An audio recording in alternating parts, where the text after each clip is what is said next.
ये हो रहा है कि एक रिक्शे को दो लोग चलाते हैं, जैसे कि दो शिप में एक ऑटो को चलाया जाता है, लेकिन पैसे जो है परमिट होल्डर के इसमें आएंगे। अब जो ड्राइवर है वो तो उससे वंचित रह गए। दूसरी बात ये है कि जो राशन की दुकानों का जो मसला है, अभी कई राशन दुकान वाले जो 1 तारीख से हड़ताल पर बैठने वाले हैं कि जो उधर से राशन आने वाला था एक बंदे के लिए, मतलब 3 किलो चावल और 3 किलो घी और 2 किलो चावल, वो भी अभी तक आया नहीं। तो क्या सरकार इसमें पूरी तरह नाकाम हो रही है, या फिर लॉकडाउन के नाम पर लोगों को एक आश्वासन दिया जा रहा है कि आने वाले वक्तों में आपको आएगा, आने वाले वक्तों में, जैसे 15 लाख का एक दिया गया, तो क्या ये उसी तरह शिवसेना सरकार भी उसी नक्शे कदम पर चल रही है, आपको लगता है? देखिए, अभी बिल्कुल सही बात है कि वज़ीर आज़म मोदी साहब एक ऐलान कर देते हैं कि हम गरीबों को इतना अनाज देने वाले हैं। फिर मुख्यमंत्री उद्धव ठाकरे साहब टीवी के ऊपर आके कहते हैं कि हम एक पैकेज दे रहे हैं जिसके अंदर मजदूरों को इतना पैसा मिलेगा, ऑटो रिक्शा वालों को इतना मिलेगा, बाकी दूसरे लोगों को इतने अनाज दिया जाएगा करके। लेकिन ये होके भी मेरे हिसाब से, अगर कम से कम मेरे एक अंदाजे के हिसाब से 1-2 हफ्ते से ज़्यादा का वक्त हो गया है जब वो टीवी के ऊपर आकर ये घोषणा किए हैं। मैंने कल के दिन खुद इसके ताल्लुक से, कल की मीटिंग के अंदर मैंने ये मुद्दा उठाया और पूछा कि मतलब आखिर ये इसके बारे में क्या हुआ है। तो अभी इनका नोटिफिकेशन ही नहीं आया है, यानी कि सरकारी कामकाज किस तरह से चलता है कि एक मरतबा वज़ीर आज़म ने कह दिया है तो मेरे हिसाब से नोटिफिकेशन की ज़रूरत नहीं है। वो जिले का या रीजन का जो भी हेड होता है, चाहे वो डिविजनल कमिश्नर हो, कलेक्टर हो, उन्होंने उस बात को नोटिफिकेशन समझना चाहिए कि अब मुख्यमंत्री ने ऐलान कर दिया है, हमारे को इसकी तैयारी करना है। लेकिन अभी तक हमको ये बताया गया है कि ऑटो रिक्शा वालों को 1500 रुपये जो दिए जाने वाले हैं उसकी वेबसाइट ही नहीं अभी ये हुई है। ऑटो रिक्शा वालों को आपने बोले हैं कि ऑनलाइन आपको देने का है, तो कहाँ पे देने का है? जब उसका है तो ऑनलाइन डिटेल्स ही नहीं है, वो वेबसाइट ही नहीं खुल रही है, और कौन ऑटो रिक्शा के पास ये है।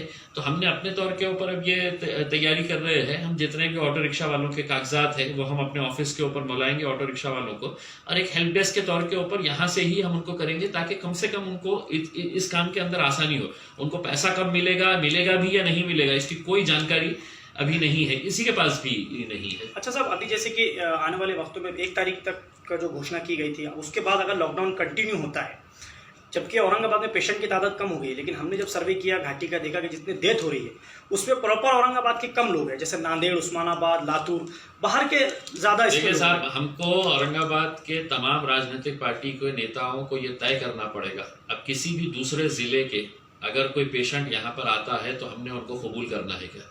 क्योंकि बीड़ के अंदर मुंडे परिवार, चाहे वो पंकजा मुंडे हो या धनंजय मुंडे हो, इतने सालों से राजनीति वहां पे कर रहे हैं। जयदा क्षीरसागर इतने बड़े मंत्री के ओहदे के ऊपर है उसमें, लेकिन अच्छे हॉस्पिटल्स नहीं बना सके हैं। आप परभनी की हालत देख लीजिएगा, आप लातूर की देख लीजिएगा, उस्मानाबाद की देख लीजिएगा।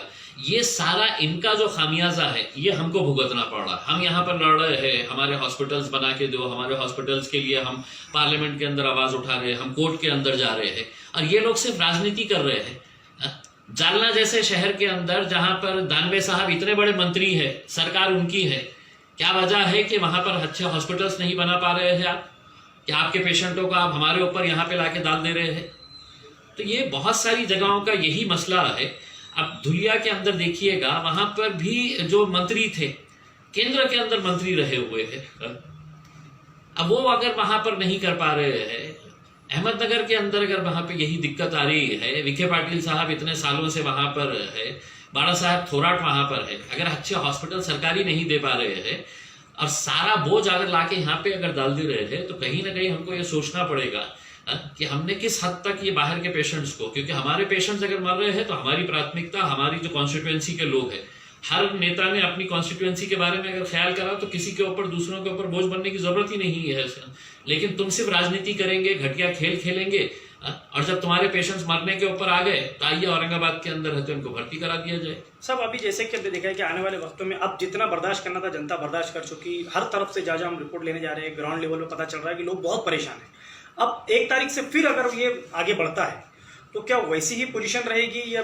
देखिए, अभी तो एक अच्छी बात यह है कि पूरी आवाम ने बहुत अच्छे तरीके से कोऑपरेट किया है, पुलिस ने बहुत अच्छे तरीके से कोऑपरेट किया है, प्रशासन ने बहुत अच्छे तरीके से कोऑपरेट किया है, और इन्हीं के सबके ताउन की वजह से आज औरंगाबाद के अंदर जो केसेस कम हो रहे हैं उसकी वजह यही है कि हर एक ने अपनी जिम्मेदारी को समझते हुए यहाँ तक आए हैं कि आज हमारे पास केसेस कम हो गए हैं, हमारे पास ऑक्सीजन बहुत अच्छी तरीके से हम लोगों ने यहाँ पर बना लिए है।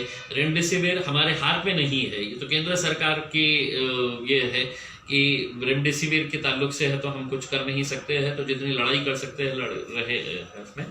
अब यही है कि 1 तारीख के बाद हम भी चाहेंगे कि सरकार इस बारे में और कुछ रियायत दे।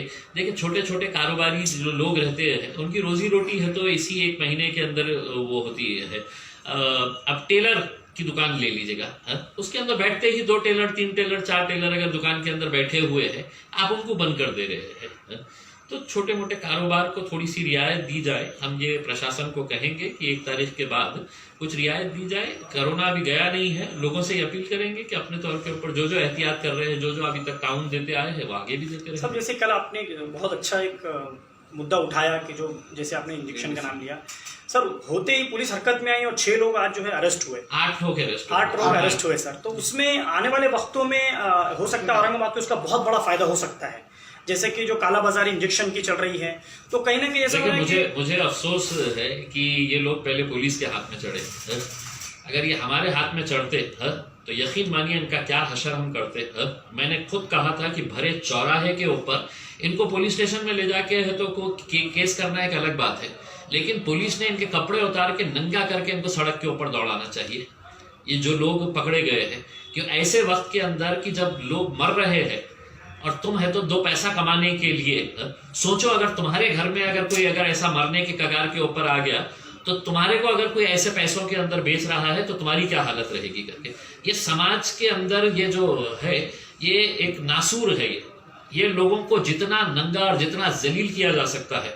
मैंने अभी पुलिस डिपार्टमेंट को ये कहा है कि इनकी तस्वीरें हैं तो अभी अखबार में आई है कि जिनके चेहरे हम लोगों ने अपने तस्वीरें छुपाए हैं करके, मैंने कहा कि इनके चेहरे हैं तो बेनकाब करना, इनको बगैर मास्क के बगैर दस्ती से अपना मुंह छुपाए हुए इनके चेहरे समाज ने देखना चाहिए कि कल ये जिस सड़क से गुजरे तो लोग इनको देखकर इनके ऊपर थूकना चाहिए करके। और बदनापुर से कोई लड़का पकड़ा गया है जो मुसलमान लड़का है, रमजान के महीने में अगर वो कर रहा है तो उसके घर के सामने लोगों ने जाके है तो उससे थूकना चाहिए। अगर वो इस तरह के कारोबार को अगर आज इस मुबारक महीने के अंदर ऐसी हरकतें अगर कर रहा है तो। Thank you.